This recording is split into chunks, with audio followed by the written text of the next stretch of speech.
This is research that is being done under my project, Visual Interactions in Early Writing Systems, or VIEWS, based in Cambridge, where we're working on visual features of writing systems, and also issues like relationship between writing and visual culture, visibility of writing, and so on.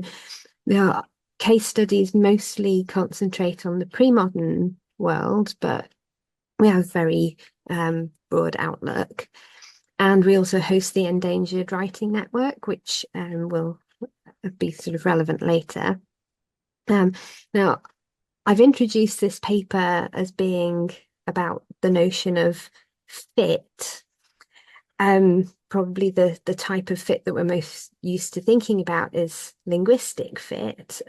So how suitable is a given writing system to a language? Um, Today I'm generally going to talk about phenomena that need a bit more contextual information to understand them. So ones that may be more difficult to approach via descriptive grapholinguistic analysis. So I'll try to use some illustrative examples and hopefully draw a few very preliminary conclusions, make some suggestions. Let me begin with an example from the ancient world, namely Linear B, which was used in Bronze Age Greece to write the Greek language. Now, Linear B is an example of really spectacularly poor linguistic fit, and I think it's interesting that linguistic fit sort of raises the idea that it can be good or bad. Linear B only encodes open syllables, which is a problem for Greek because it has frequent consonant clusters and word final consonants. So the structure of the system then requires complex orthographic rules. Greek has phonemic, or it used to have phonemic contrasts of both voicing and aspiration, neither of which represented in the script. They're not distinguished. Sort of a couple of examples to show you what I mean. So what is written in blue as eke actually represents hekehen. So the aspirate and the final N are not represented. The sign that represents here an aspirated consonant could equally stand for an unaspirated one. Hemmo, spermo shows an example of what we refer to as partial spelling, so where a consonant cluster is only partially represented, so some of the sounds are left out. And the final example, Carpatia for Carpatia, again has some of the same issues. So why does Linear B have such a poor linguistic fit? Or perhaps a better question to ask is, why, considering this poor linguistic fit, did it continue in use for a good 200 years, perhaps? Usually we explain that by saying that Linear B was a development from an earlier system that was used for a language that we don't understand anymore, but that perhaps had a better sort of linguistic fit. So we might say that it was a language that was better suited to an open syllable structure, in the same way we might say something like that for Japanese, for instance. But we don't understand the language, so this is sort of largely guesswork. And I'll just, as an aside, say that it's interesting that these writing systems, Linear A and Linear B, grow up from a system, and we sometimes call this Cretan hieroglyphic, that seems to have had a much closer relationship between the shapes of the signs and visual material culture, growing out of imagery, particularly used in seals. So there was a sort of complex diachronic relationship with visual culture over time. Now, returning to the idea of fit, well, I'm in very good company in this panel, since our preceding speaker has expanded very helpfully on the notion of fit. So it's his categories that I've sort of jumped on here for this slide. I don't have time to do them justice, but we have systematic fit, so the sort of consistency of the script itself. Linguistic fit, so the relationship between language units and graphemes, processing fit, which is to do with the application of that, and sociolinguistic fit, which deals with sort of more contextual factors, or it's the sort of most contextual category here. And I'm sort of suggesting that we look at a possible extra category, or perhaps simply a sort of subcategory of sociocultural fit, namely to sort of put the aspect on visual features of writing, and I've labelled it visual cultural fit, if that's a useful label at all. Let me move on to another example, namely Cypriot syllabic writing. So again, from the ancient world, the Cypriot syllabic script was a sort of cousin of Linear B, and was used to write Greek, and had almost identical issues to the ones we saw with Linear B. So a brief example, passi leuse, to write the word basileus. Okay, so again, voicing here is not distinguished, as you see in the first syllable. The S at the end of the word here is represented, but this is a different orthographic choice to what we saw in Linear B. So here you write the extra sign, but you think of the vowel it naturally contains as a dummy vowel. So that would not be pronounced. But in spite of its very poor linguistic fit, Cypriot syllabic writing was successful throughout most of the first millennium BCE. And why should it have lasted so long? It certainly is associated with a very wide range of uses, and a very high social visibility. So unlike Linear B, which was, as far as we know, a writing system sort of confined to accounting settings, Cypriot syllabary appears on monuments. There's, public writing, private writing. We have graffiti, we have accounts, and so on. So there are signs of widespread literacy, particularly for the ancient world. So how do we explain how and why Cypriot syllabic writing lasted for so long? Well, traditionally the explanation is that it's closely related to Cypriot identity. So writing is a sort of visible manifestation of both linguistic and cultural identity. And I suppose the key point here is that for ancient Cypriots, that seems to have been more important than the issue of linguistic fit, as shown from the lack of competition from the Greek alphabet as well, which I won't say more on here, but is an interesting issue. Now, since time is quite short, I will just mention a couple of examples to illustrate some perhaps useful features before drawing a few very preliminary conclusions. So my first example is Ditima, used in Southern Africa. I have to thank Iris Oda, who I think is in the audience today, for introducing me to this and explaining a bit about how things work. So this is a geometrical, a sort of series of geometrical, colourful designs, often on the outside of buildings, as here. These examples are from Lesotho. And these designs communicate socially meaningful details of people's lives. So different designs might relate to, for instance, in a woman's life, whether she is unmarried or married or has children, and so on. Based on this sort of traditional system, a new emergent writing system has been developed, which is labeled Ditima-Tsadinoko, or sometimes has other names. But this is a featural syllabary, and it combines both the ability actually to represent multiple languages, not only one, um, with this sort of socially meaningful visual aspect.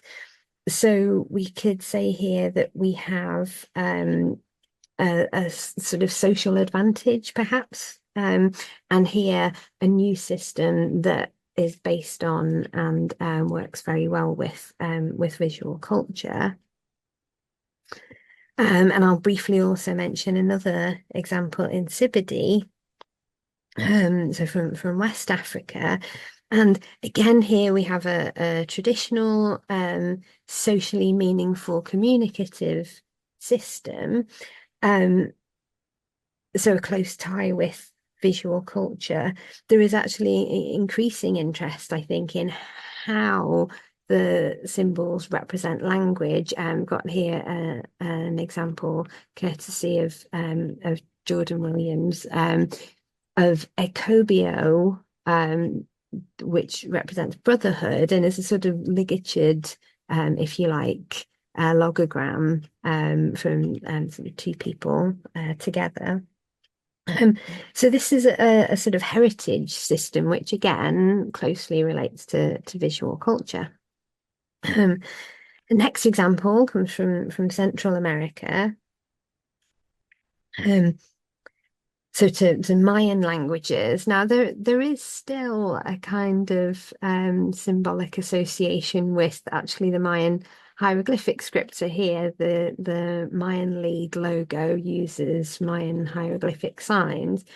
Of course, Mayan languages today are written in the Roman alphabet, and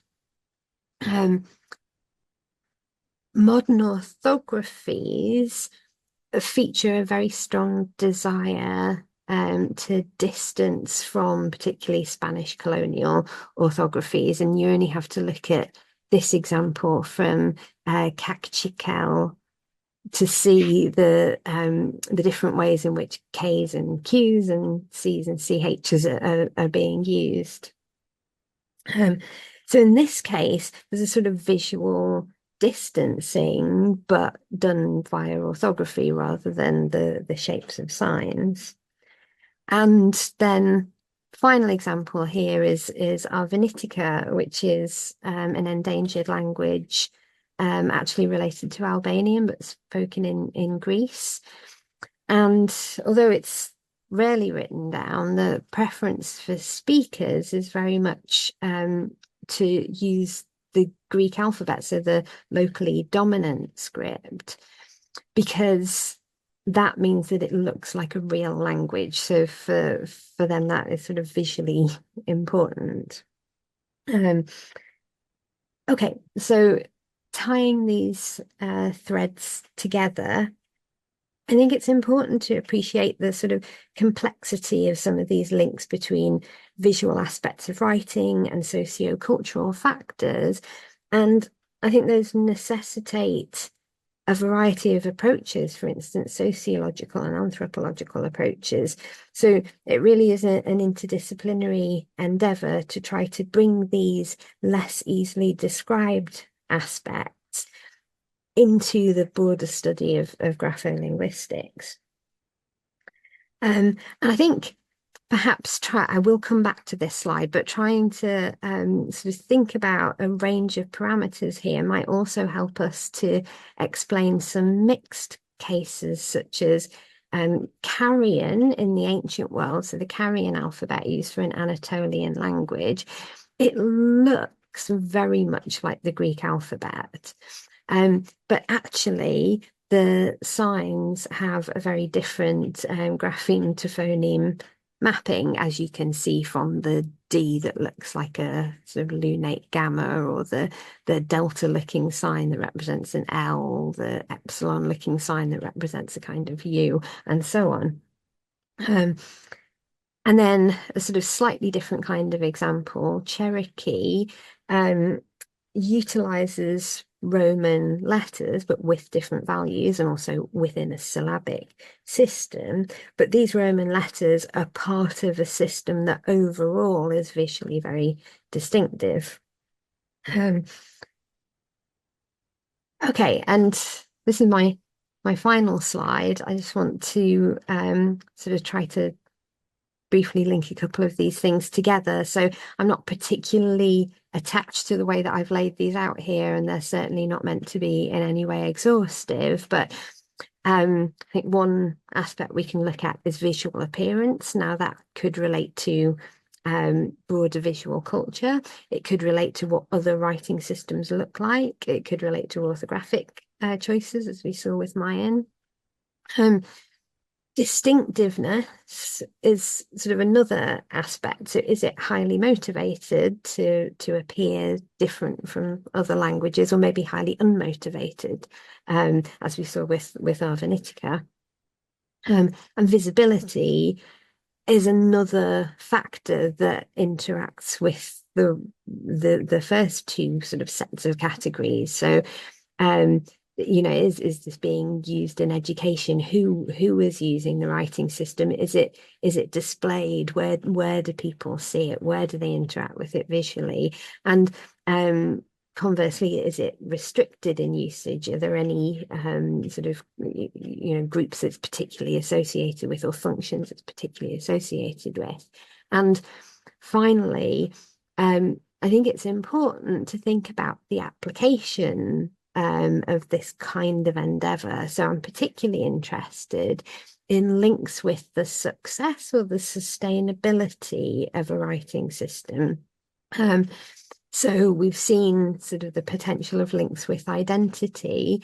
And I suppose the other question is whether we can sort of link some of these issues with vitality, or conversely, the vulnerability of a writing system, which could help us to think about how writing might be able to be used to support endangered or minoritized languages. And I will finish there. Thank you very much for your attention.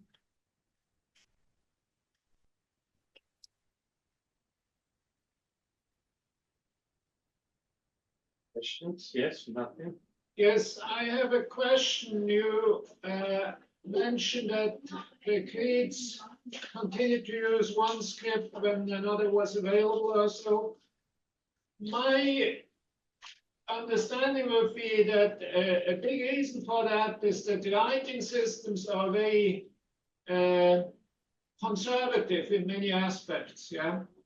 That for example, we all write English in a totally, well, I mean, when you learn it, there's all kinds of irregularities and whatever, but any attempt at changing that has failed because, well, we all invested that much time already to learn it that way, and so we all of us who read and write English have a vested interest in keeping it that way rather than simplifying it, which would be much easier for the new learners. So what about this conservative aspect of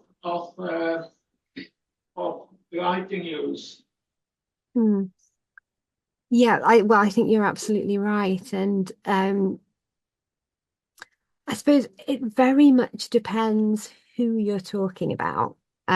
So where there is high literacy and there's a well-developed educational system that sort of relies on a pre-existing orthography that doesn't necessarily have a very good linguistic fit, as it were, where there's sort of great orthographic depth, or the sort of complicated relationship between what you seem to be saying and then how you're spelling it. Of course there's a great motivation for keeping again a system that doesn't sort of have ideal linguistic fit. So yeah, thank you. That's another sort of nice example that may be relevant to something like Linear B. And I think for linear B particularly, the fact that it seems to have been quite restricted in use, and particularly to administrative context, is also going to have been a motivation for continuing with the system. Whereas I think you can say that much less for a more widely used system like the Cypriot syllabic writing, where actually you see more variation in spelling and that sort of thing. Yes, I was just wondering, in your chart, I'm missing ideology and political power, because as I can see, the biggest changes that were deliberate were driven by either of these drivers. So that doesn't seem to show you in that chart.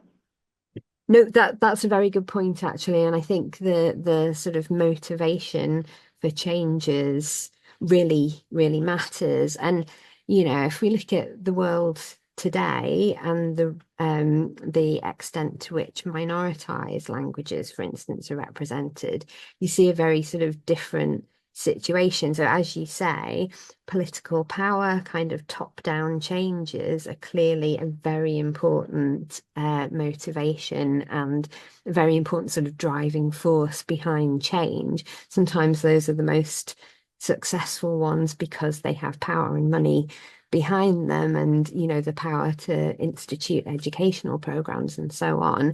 And that sort of raises a question of, for a minoritized language, for instance, today, how can you make things change without having that kind of backing? So I think understanding those relationships is very important. You're right, it belongs in my table. Thank you. I think one of the challenges for minoritized languages is, how do you get seen? Because it's one thing to have a sort of motivation for change, but it's a very different thing to have the ability to make it happen. So, yeah, thank you. And to continue on what Tito says, I think this is also a possible explanation for the case of Arvanitica, where they had no choice of using another alphabet. Using the Roman alphabet would be politically getting closer to Europe, where using the Arabic alphabet because of the Ottoman Empire would also be a political decision. So they had only the Greek alphabet left. Yeah, very much so. I don't know if you've heard this story that there's a sort of tradition that Arvanitica once had its own alphabet, and apparently it was written down on a leaf so that it wouldn't be forgotten, and a cow came along and ate the leaf. I don't know if you've ever heard that story. Apparently it's a story that's told amongst the community, but I think that's really interesting in that it's enough to be attached to the idea that they might have once had their own writing system without actually using it, because, as you say, the politically advantageous thing is to use the Greek alphabet, or even better, to just use Greek, right? My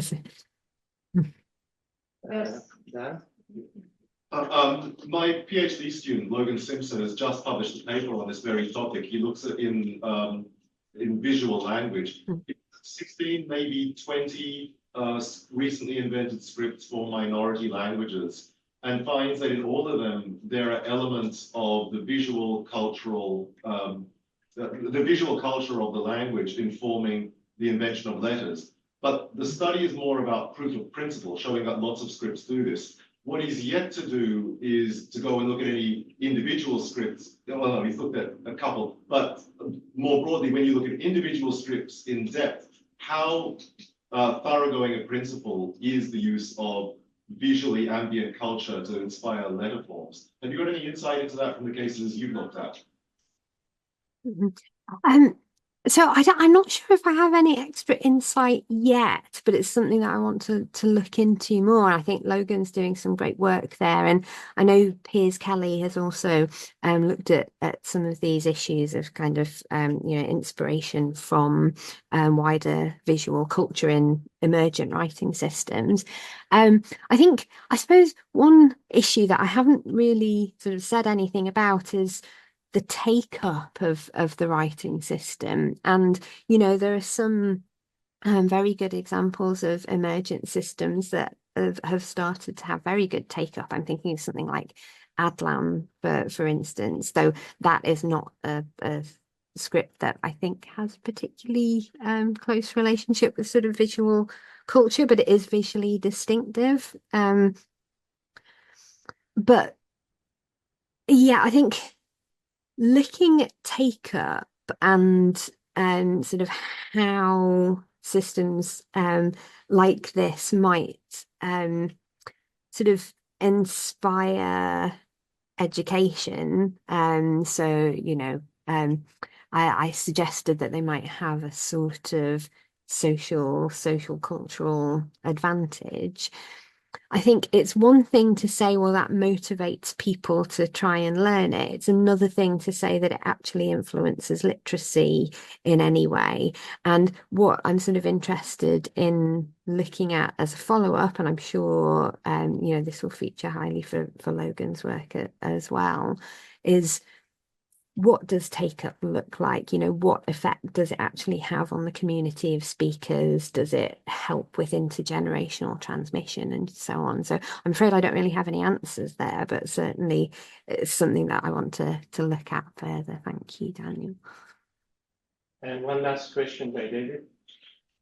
I think you can't really ignore the syllabicity of scripts that are based on syllable. The basic psychoacoustic advantage with scripts based on syllables, like even though it was very, poor fit perhaps in some aspects, syllabicity is explaining the resilience or the persistence of scripts like linear B. So I just add another factor. Thank you. Yes, I think that's a very good point. And in the ancient world, in the ancient Mediterranean, the Cretan scripts, linear A and linear B, are fairly distinctive in that there are not many that encode only by open syllables, though we saw in Annick's paper yesterday sort of how Anatolian hieroglyphs work as well, which again is on an open syllabic principle. But there are other kind of syllabic systems around like cuneiform, and yes, I think certainly there's a relationship between sort of success of the systems and how they encode language, or the units that they encode and how they encode segments. And I'm quite interested in looking towards sort of cognitive studies of syllabic literacy and sort of thinking about that a bit more. I know Iris Oda, who introduced me to Ditima Sadinoko, is interested in because that is a featural syllabic script, is interested in thinking about how that might help in educational contexts. If the idea is that it's a sort of more maybe more natural, if that's not too loaded a term to use in a learning context. We just published a paper precisely on the question: what's easier to learn, syllabic open syllable CV script or phonemic with pre-literates? And there was a very clear advantage for the syllables. That paper's now accepted. So right, thank you. I would love to read that. If I'm not certain if it's on my radar yet, but if not, if you're able to send it to me in some way, I would love that. Thank you.